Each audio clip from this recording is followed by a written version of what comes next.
Hello everyone, my name is Alessandro Akbar from Group 1. My last 3 student number is 052 and I'm from Group 1. Today we are going to a presentation about the production of English consonants. So here's the theme. Later on we are introduce ourselves first. And the first one is, what are consonants? And consonants is a speech sound that is produced by an obstruction or a constriction of the airflow as it passes through the vocal tract.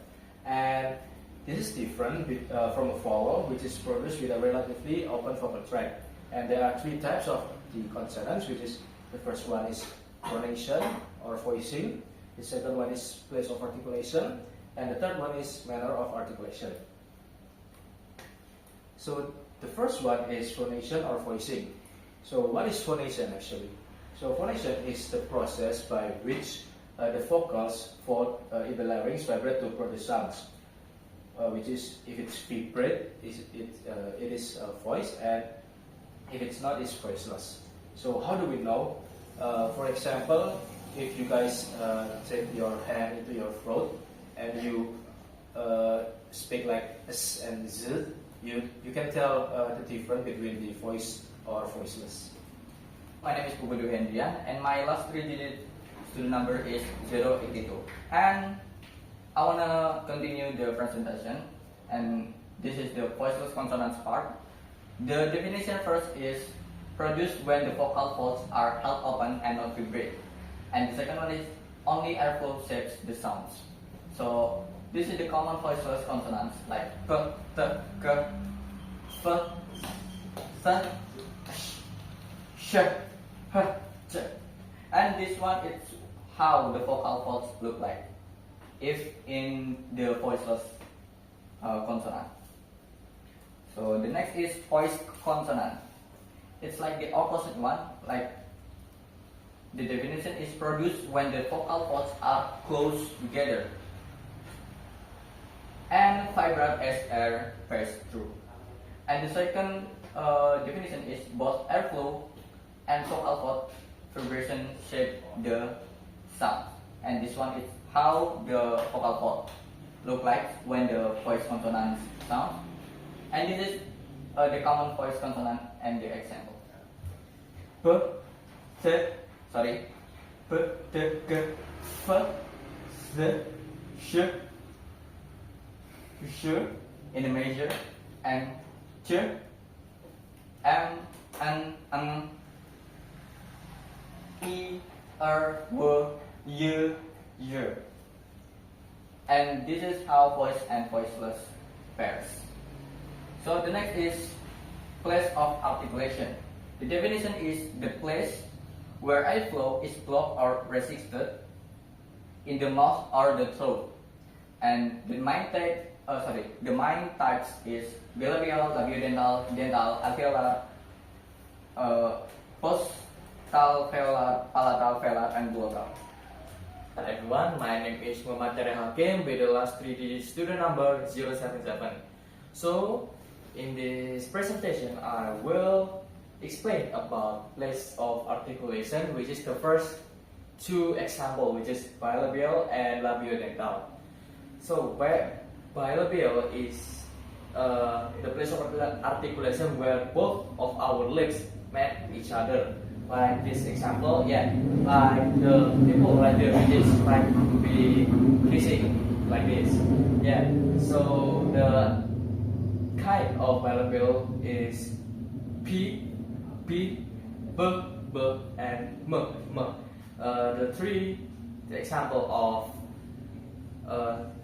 sounds uses both of their lips, and like the word pat, which is the first word of the sentence, pat, and the p on the word of bat, the first word of the bat, big, and then the man, the first word is m, which is man. And then the second example is labiodental, which is when bottom of our lips meet our upper teeth. So like this, the example is like this, where the upper teeth met the bottom lip. This is the example picture. And there are 2 types, which is F and F. Like the word fan, which is the F word in the first word, and then the fan, which is the first word on the fan word. Hello everyone, my name is Razaan Daffa with study number 123241091, and I'm going to explain classes of articulation. So the first case of articulation is dental, which is upper front teeth. For the example, the voiceless in ing, in ting, and third voice in that. And then the second one is alveolar, which is alveolar lips. For the examples are T in tas, D in das, S in says, Z in zes, zes, N in nas, L in lace, and R in race. And then the third one is palatal, which is hard palate or soft palate or phlegm. And for the example is Y in yes. And then there are the examples of the places. For the example here, voiceless dental fricative articulation. This is how you do it. And then the second one is voiceless alveolar fricative articulation. And then the last one is voice alveolo-palatal fricative articulation. Hello everyone, my name is Edison with the last 3 digits of my student number 081. And now I would like to explain what is palatoalveolar. So palatoalveolar is place of articulation which the tongue blade, which that part just behind the tip of your tongue, it touches or come close to the region behind the alveolar ridge. Well, that's just behind your upper teeth, so it is in your upper jaw. And the hard palate, which is the roof of your mouth, again, your upper jaw. Examples of this palatoalveolar being the sh in ship, the j in measure, the ch in chip. As you can see in the picture here, the back of the tip of your tongue and the alveolar ridge. You can see it for yourself. And next is the feller, place of articulation. It's pretty straightforward. The back of your tongue makes contact with the phlegm. This is the back of your tongue, and the phlegm still in the upper jaw. Examples of this being the K in cat, and then the G in go, the M in sing, and next glottal.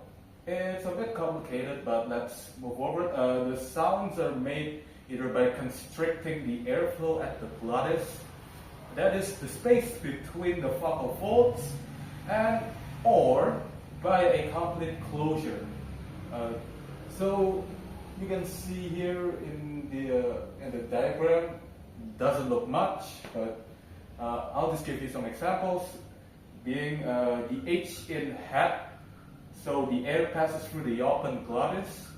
The glottal stop, actually it has no, the symbol is pretty questionable. The glottal stop is in the middle of or in some dialects like British, they're like the bottle, the in bottle. So I guess that concludes all of our presentation. Thank you for listening. My group, thank you. Yes, bye. Goodbye. Thank you.